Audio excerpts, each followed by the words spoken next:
ويمساء الياسمين على الناس الحلوين. عايزة أعرف بس انتوا مستنيين ايه؟ ده خلاص قرب يمشي. يلا تعالوا تنصحوا كده وتشطروا واشتروا لكم منه كام كيلو علشان نخزنهم لشهر رمضان المبارك. اللهم بلغنا رمضان لا فاقدين ولا مفقودين مع حبايبنا يا رب العالمين، اللهم آمين. انا النهاردة هخزن معاكم الزيتون علشان ان شاء الله رب العالمين في نص شهر شعبان هبتدي احط له الخلطة السرية بتاعته، وهنعمله الحبشتكنات والحاجات الحلوة اللي تخليكوا تاكلوا احلى زيتون في شهر رمضان باذن الله.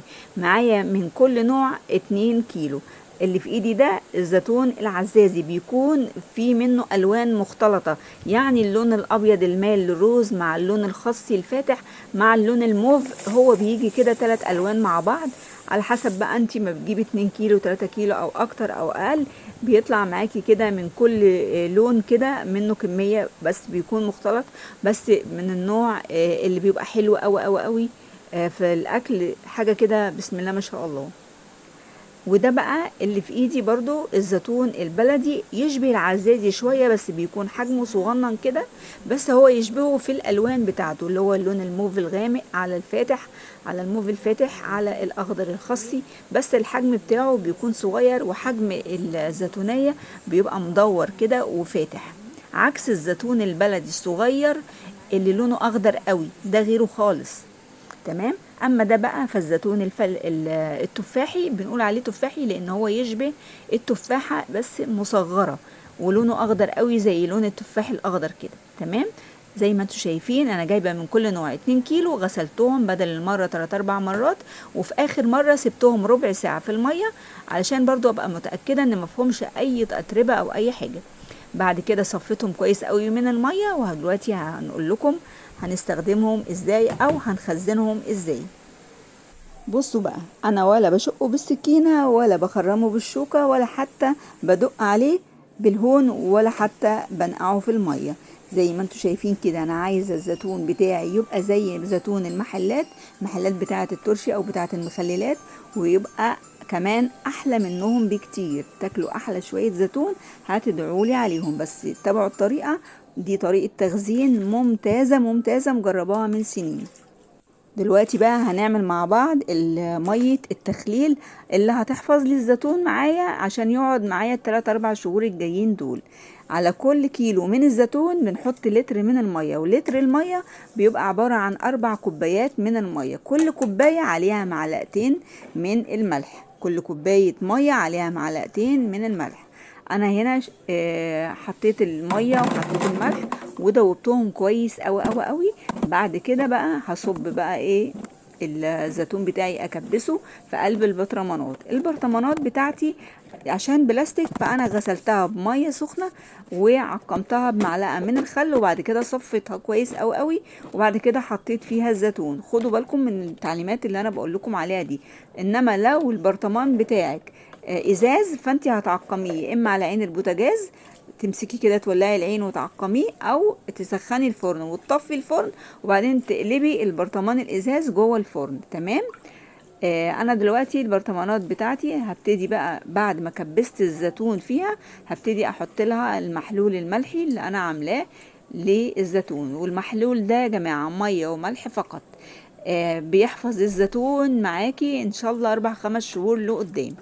ما تنسوش ان انا هاجي في نص شهر شعبان باذن الله، وهعمل خلطة خطيرة خطيرة من الجزر والكرفس والفلفل والليمون وحاجات كتير هنحطها حلوة قوي قوي قوي، هتخلي الليمون بتاعنا ده حكاية حكاية كده.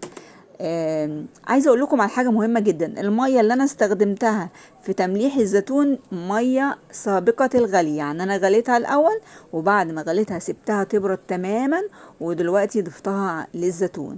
دلوقتي بقى ايه اللي انا بعمله ده؟ هعمل الكفر الاخير بتاع البرطمان، هحط على كل برطمان حوالي عصير ليمونتين. تمام كده، عصير ليمونتين بعصرهم وبسيب القشر عشان بحطه معاه، يعني بمرميش القشر.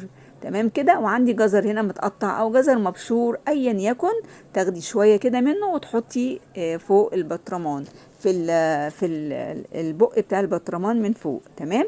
يبقى احنا حطينا عصير ليمون من فوق الوش، وحطينا القشر بتاعه، وحطينا كمان شويه من الجزر. حلو كده، حلو الكلام. خلصت كل البطرمانات بنفس الطريقه. هحط بقى على كل بطرمان من فوق الوش هحط معلقة واحدة من الزيت. انا مش هكتر زيت، مش هكتر اي حاجة يعني، زي ما انتم شايفين انا عامله لكم حاجة اقتصادية جدا، بس اوعدكم ان انتم بجد هتدعولي عليها. حاجة كده متجربة من سنين بعمل كده. وعايزة اقول لكم المفاجأة بقى ان محلات الترشجية او محلات اللي هم بتوع المخللات السرجة والناس دي بيعملوا بنفس الطريقة دي. يعني انا الطريقة دي انا واخداها فعلا حرفيا من محل من المحلات الكبيرة قوي عندنا هنا في اسكندرية، وبعتمدها من سنين من سنين. وعايزه اقول لكم كل اللي بياكل من ايدي مخلل الزيتون بيقول لي الله اكبر عليكي، يعني حاجه كده من الاخر.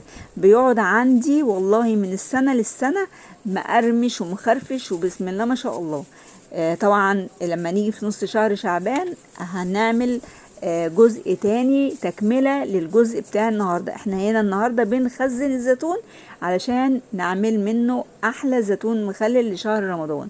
معنى كده ان انا هاجي في نص شهر شعبان، وباذن الله لينا يوم تاني وفيديو جديد في نص شهر شعبان هنعمل له خلطة خطيرة يا جماعة، خلطة حلوة قوي هتخلي ريحته وطعمه رايحين في حتة تانية. تمام كده. انا هنا خلصت الفيديو.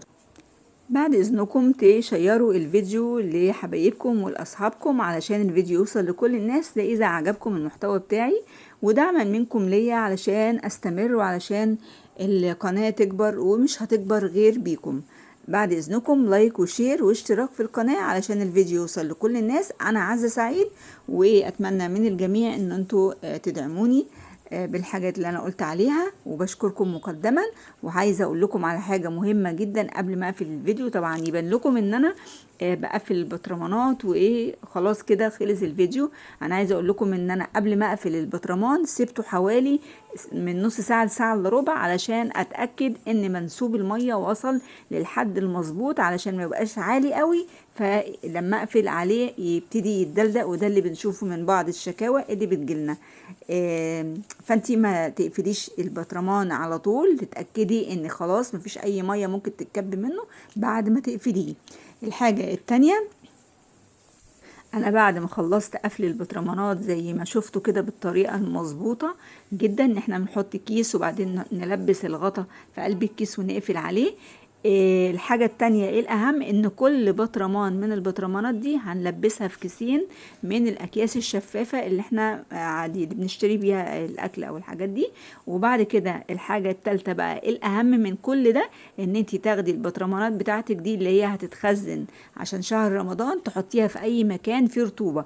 يعني لو البلكونة بتاعتك فيها شمس او فيها مثلا فرن، حاطة فيها فرن، ما ينفعش تحطي المخلل ده فيها.